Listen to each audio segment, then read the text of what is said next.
I got a lot of positive feedback to the segment last week where I went off on the whole issue of whether or not WWE really gave the fans what they wanted 1 year after the McMahons stood in the ring on Raw and said that they were taking back control of the show. That doubled as your year in review for 2019. But two things I did not cover that I wanted to make sure I got to this week are my picks for Wrestler of the Year and Match of the Year. And so what I did in terms of the matches, and it's never an easy thing to do this, especially if you rank them, but I ranked what I thought were the 10 best wrestling matches of 2019, my personal favorites.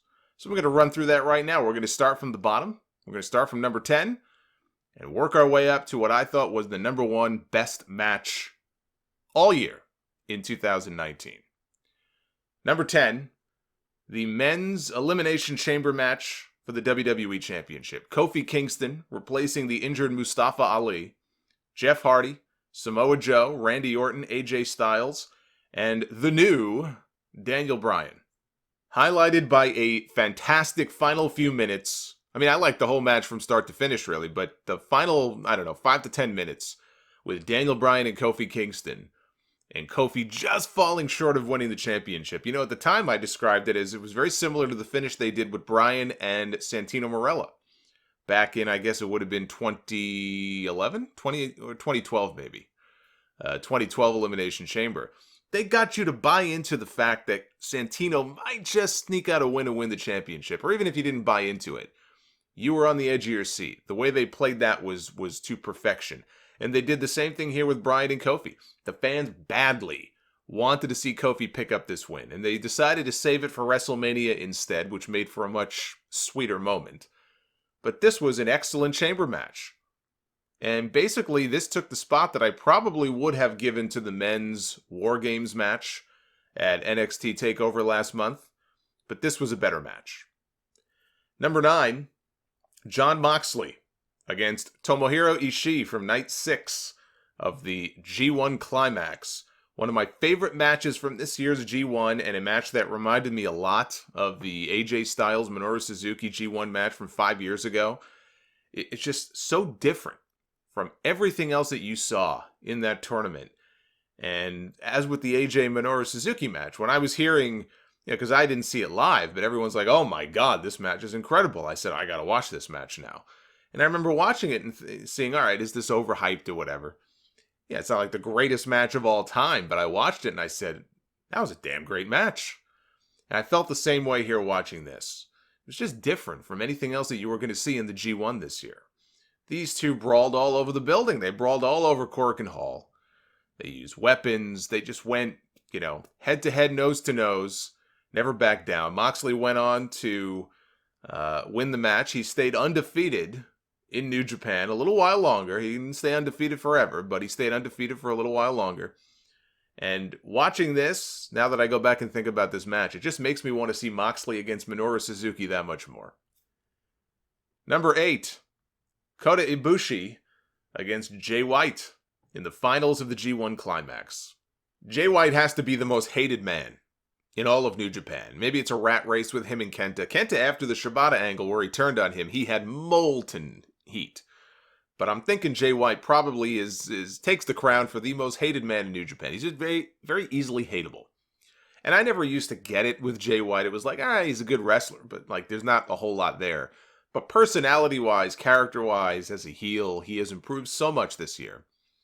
And part of what people hate about him is he comes out there, as he did in this match, and he's got Bullet Club out there with him, and he's got Ghetto out there with him. And it's this sort of Americanized interference bullshit that the Bullet Club faction has become known for over the years that you never really used to see in New Japan. That's American wrestling bullshit. And so people hate that. And they boo. And early on here, though, I think it was Red Shoes, I believe, as the referee, sent them away. He sent away Bullet Club, he sent away Ghetto, although Ghetto did come back out to interfere later on. So he had the interference. But in the end, it didn't help Jay White one lick. In the end, Ibushi, bad ankle and all, which he legitimately injured in the match he had with Will Ospreay on the very first night of the G1. He wrecked his ankle. And so they incorporated the injury into a lot of his matches after that, because he was still doing crazy suplexes and landing on his neck, and it's a miracle he can still walk. But he couldn't do some of the things that maybe he otherwise would have done. He would still go aerial from time to time, but he was definitely hampered by the ankle injury, and so they incorporated that into the match.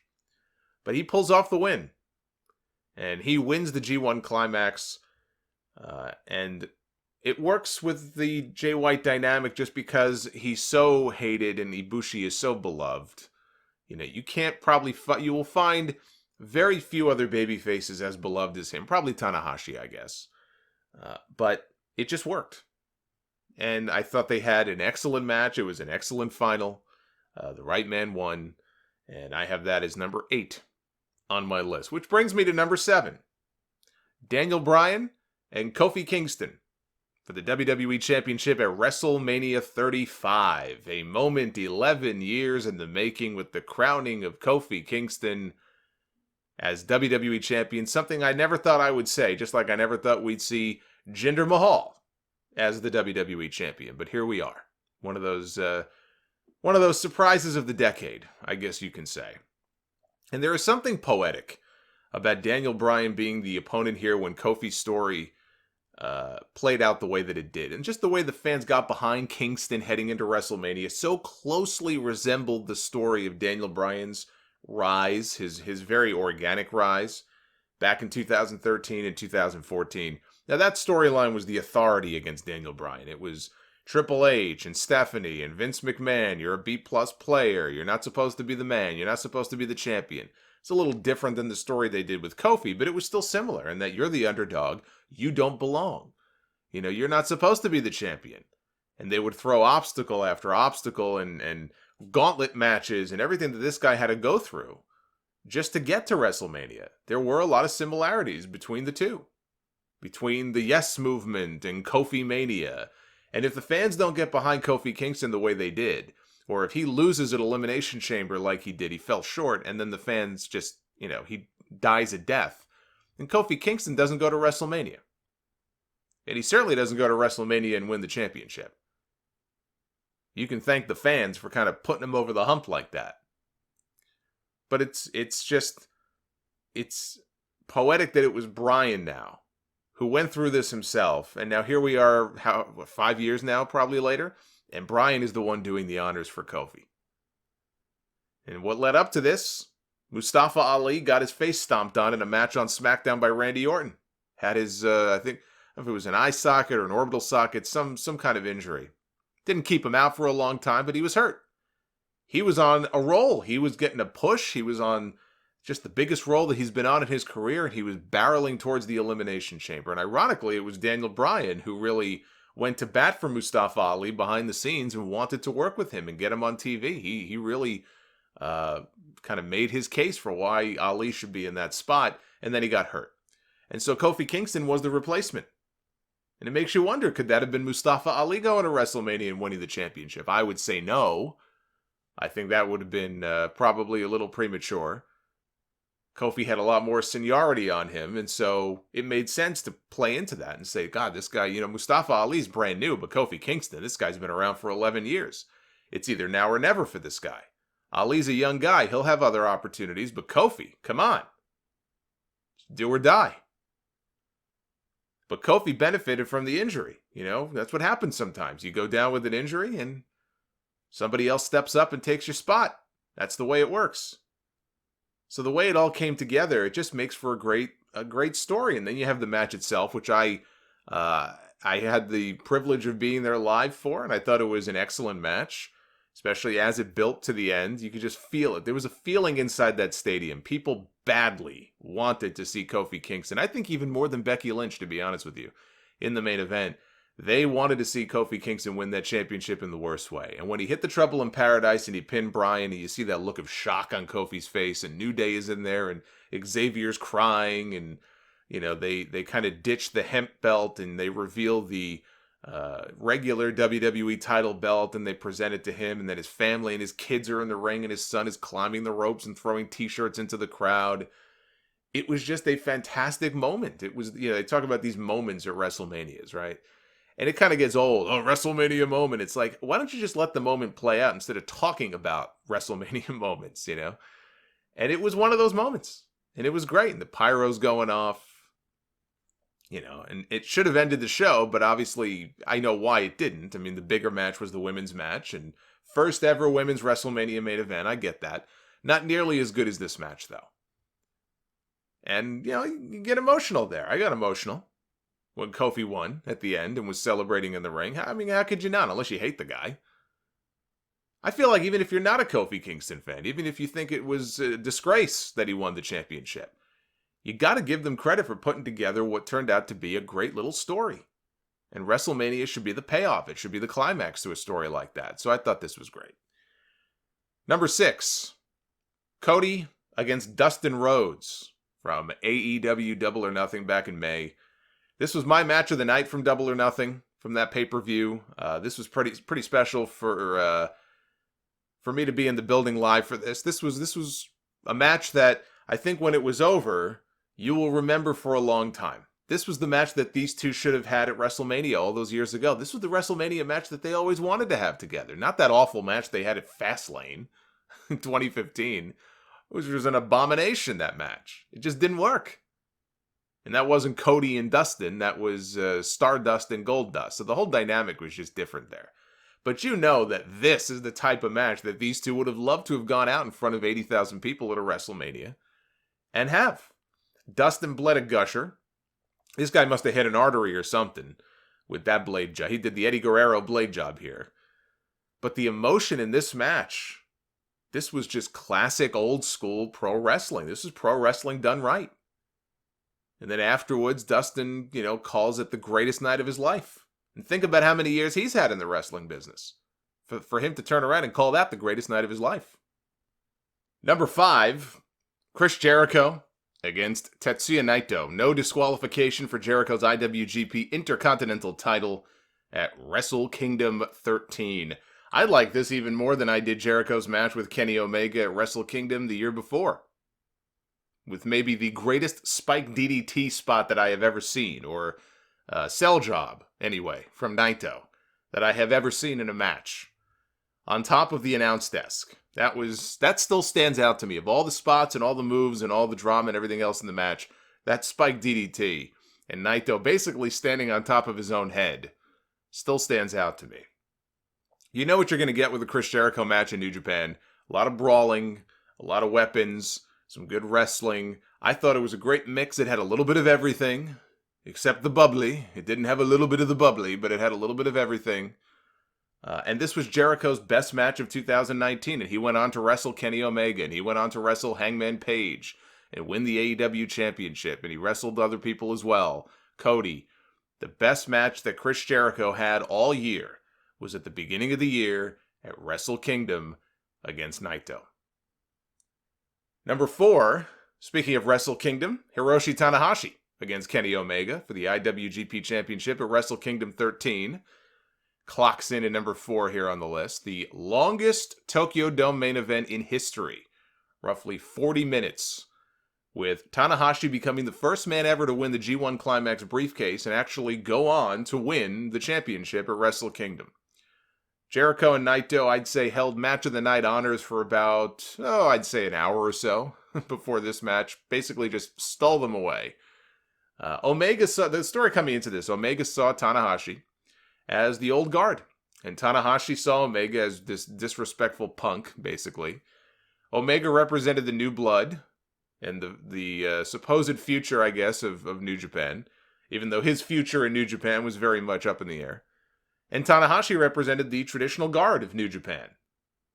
That was the story heading into the match. I can't say the outcome was never in doubt, but with all the signs pointing to Omega leaving to go join AEW at the start of the year, Tanahashi had to be the favorite going into this match. Like, I don't know what the betting odds would have been on something like this beforehand. I don't check the betting odds anyway, because they're basically just spoilers. But Tanahashi would have had to have been the favorite coming into this match. Omega, I would argue that Kenny Omega never had a match as good as this one for the remainder of 2019. Which is not to say that he didn't have any more good matches in 2019, but I don't think he did anything else the rest of the year in AEW or, AAA, because he actually had a great match with Ray Phoenix in AAA, and won the AAA Mega Heavyweight title a few months ago. But he never had another match all year, I don't think, as good as the one that he had at Wrestle Kingdom with Tanahashi, which truly is one of the best matches all year in any promotion. Just a classic main event with Tanahashi winning at the end, but it was the best match that I saw Kenny Omega in all year long. Number 3, Walter versus Tyler Bate for the NXT United Kingdom Championship at NXT UK TakeOver Cardiff over the summer. A 42-minute war in every sense of the word. I think war is a great word for it. With Walter retaining the title in a match that played out in front of a very lively UK crowd, that always helps.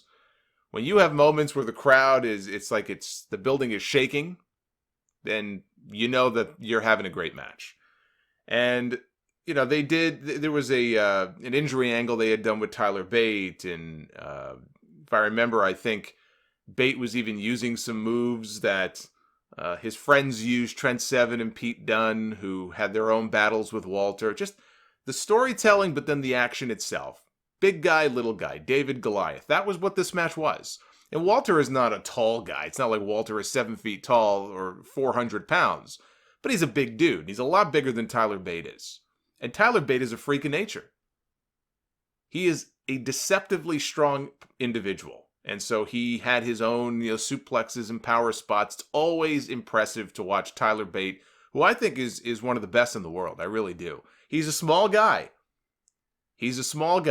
But he is one of the most impressive people that I have seen in WWE. They've brought in a lot of new talent, a lot of UK talent. He is among the most impressive that I have ever seen.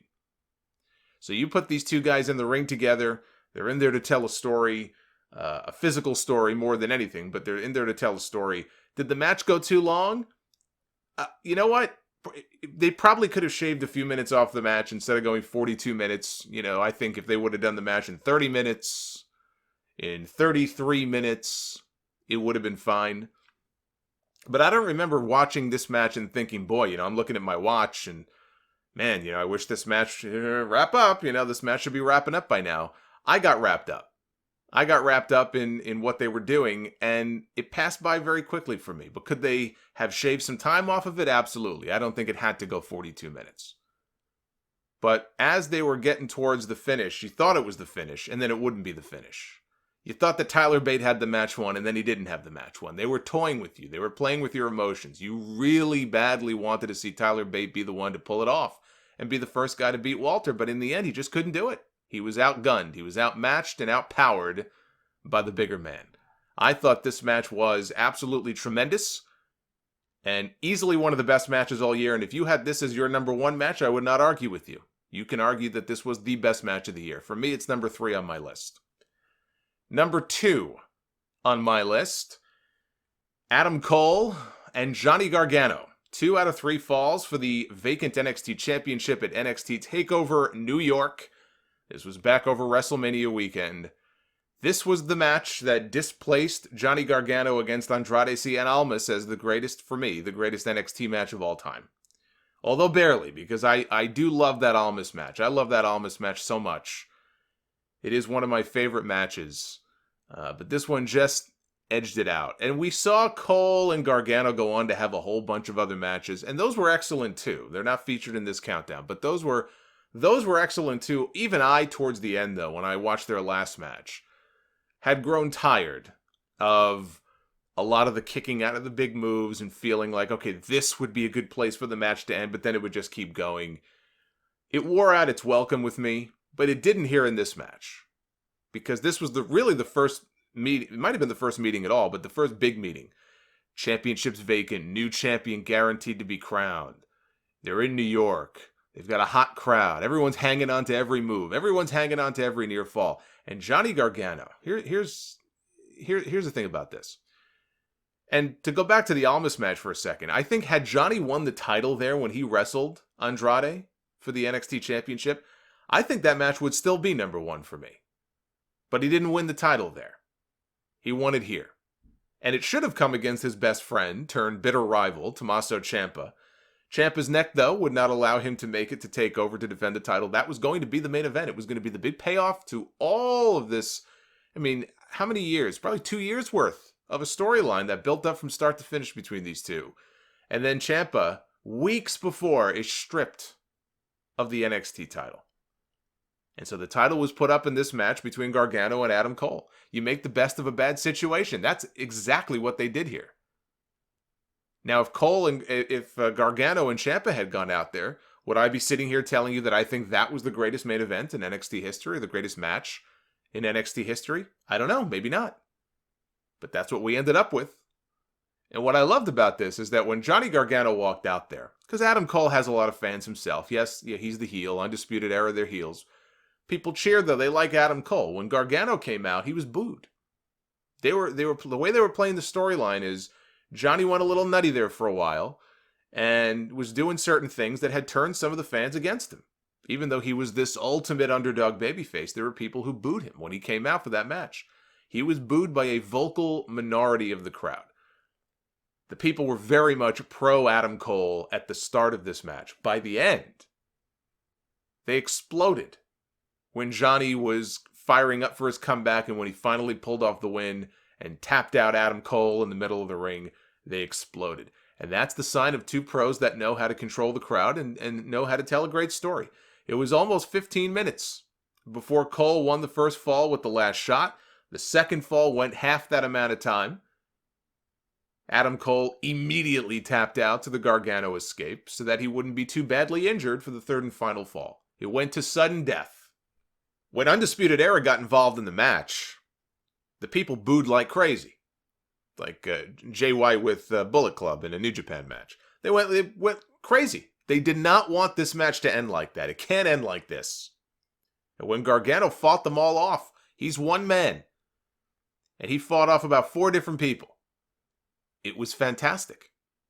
And then Cole finally taps out to the Gargano escape, and the place came unglued. After 2 years of chasing the title, we finally got the payoff with Johnny Gargano winning the championship. And if you look at what happened after that, because Gargano didn't have the title for that long, it really is a case of sometimes the chase is better than what comes after the chase. And you could probably say that in all honesty about a lot of champions over the years. Goldberg, I think back to Goldberg. Look at, undefeated, racking up win after win. 90-0, 100-0. Goes to the Georgia Dome. Classic match against Hollywood Hogan. One of the biggest matches and moments when he won that championship in WCW history. The chase was incredible. And then he was on pay-per-view, a week later, defending against Kurt Hennig. And had one memorable match, as best as I could tell, at Halloween Havoc against Diamond Dallas Page. Sometimes the chase is just better than what comes after the chase. You kind of get there, and then you got the championship, and it's like, well, now what? That's not the case with everybody. I kind of feel like that was the case with Gargano, though. He got it, and then it was like, now what? But this match was just pure bliss, I think. If you are, especially if you're not a fan of that style, of that, distinct NXT style and hitting all these big moves and the near falls and the kickouts. I mean, it's hardly a style that is exclusive to NXT. AEW does it. Ring of Honor sort of innovated it, for better or worse. Some people just don't like that style. They're not a fan of it. I don't see how you cannot be a fan, though, of the story, at least, that they were telling here in this match. And having the underdog babyface just finally win out in the end. Classic story. Just so happens the match happened to be incredible. Which leads us to number 1. You may be thinking, well, wait a minute. Solomonster, I knew that was your favorite NXT match of all time. And it was a great match. Adam Cole and Johnny Gargano, 2 out of 3 falls in front of that New York crowd. What could be better than that? Well, here's my number 1 match of the year, and what I feel was the match of the year in 2019. A match that some of you probably never even saw. It was a match between Will Ospreay and Shingo Takagi in the finals of New Japan's Best of the Super Juniors. When I talked about this match, and I did review this match on Sound Off 603, I called it the best match that I had seen all year from any promotion. So this was after the NXT TakeOver match. I had already decided that this was a better match. And I said, best match I've seen all year so far from any promotion. That was in June. So we were barely halfway through the year. It wasn't even the end of June. We were barely through half the year at that point. Now as I sit here, the year is over. We're only a few days away from New Year's Day. And I can say that it remains the best match that I saw out of any promotion all year. Ospreay last won the Best of the Super Juniors tournament 3 years ago. Takagi was the favorite coming in. He was undefeated since arriving in New Japan the previous October. This match came at a time when Ospreay was battling depression. He had spoken openly about this being the worst year of his life on a personal level. It certainly wasn't having any ill effects on his in-ring work. If anything, it was making him an even better performer in the ring, whatever was going on in his life. My favorite spot out of the 33 minutes of this match came when Ospreay countered a lariat attempt. Takagi went for a lariat, and somehow, and I don't quite understand how he did this, but Ospreay countered that and flipped and landed on his feet, and then executed this beautiful sit-out powerbomb. I mean, the sit-out powerbomb, we've seen Roman Reigns do it, and we've seen people do it. When you hit it, and the guy bounces off the mat. I mean, Keith Lee, it's kind of like the spirit bomb that Keith Lee does, but this was just a beautiful sit-out powerbomb. Ospreay hit a top rope Oscutter followed by the Stormbreaker for the win. There were a few women crying in the audience. That was probably me at WrestleMania after Kofi won his match. Yeah, look, sometimes a little bit of that salty discharge, starts leaking out of your eyeballs. And there's nothing you can do about it. There's absolutely nothing you can do about it. When a pro wrestling match can have that effect on you, you know you're watching something special. That didn't happen to me here. I'm just saying, in this match, you saw women crying, openly weeping in the crowd when this match was over. It was after this match that Ospreay took the mic. He got on the microphone. He announced that he was moving full-time from the UK to Japan to, in his words, carry New Japan on his back. And given the body of work that he has put together this year, it's hard to say that he hasn't done that. He's not as important as somebody like an Okada or a Tanahashi, but he may yet get there. So there it is. That's my top 10 for 2019. I had to leave off a lot of good matches. You guys, it's tough to narrow it down to just 10. One thing we did get a lot of this year were a lot of great wrestling matches. And believe me, there were a ton of other New Japan matches. I wanted to put Becky and Sasha at Hell in a Cell because I really liked that match, but there's only so much space. There is only so much room on the top 10 list. So we had 5 New Japan matches, which is half of this list, 2 WWE main roster matches, 2 NXT matches, and 1 AEW match. So that is the breakdown. That is the makeup of the top 10 list this year. Now, my Wrestler of the Year. Who's my Wrestler of the Year for 2019? My Wrestler of the Year for 2019 is Will Ospreay.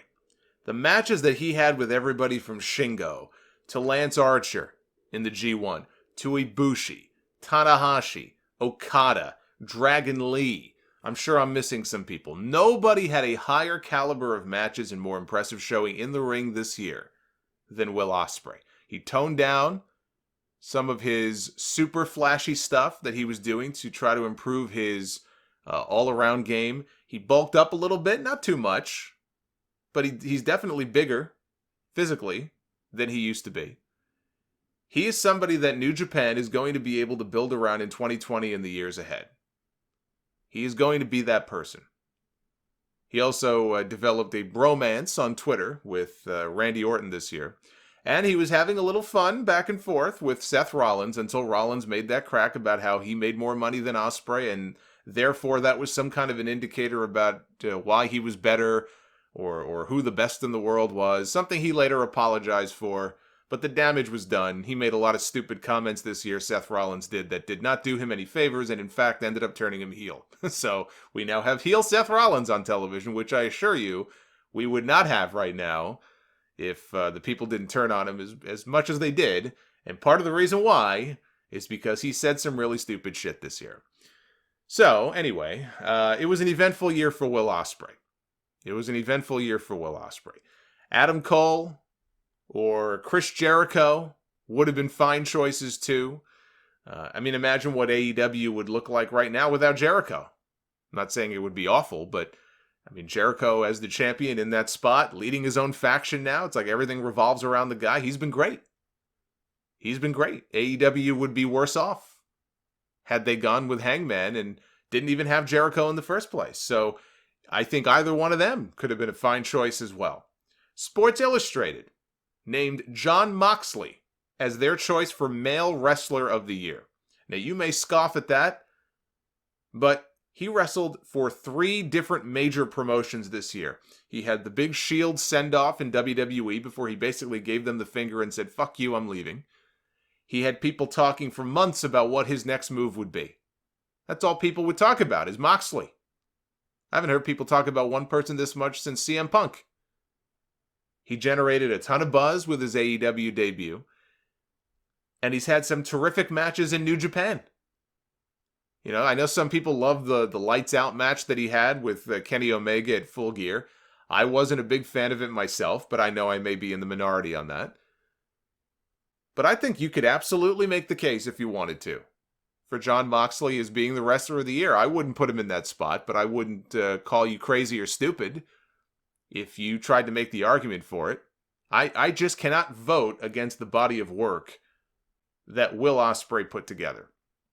If that's really what we're going to base this on more than anything else, is the quality of the person's work and in-ring. And it's not always just about the in-ring. That's not just what Wrestler of the Year means.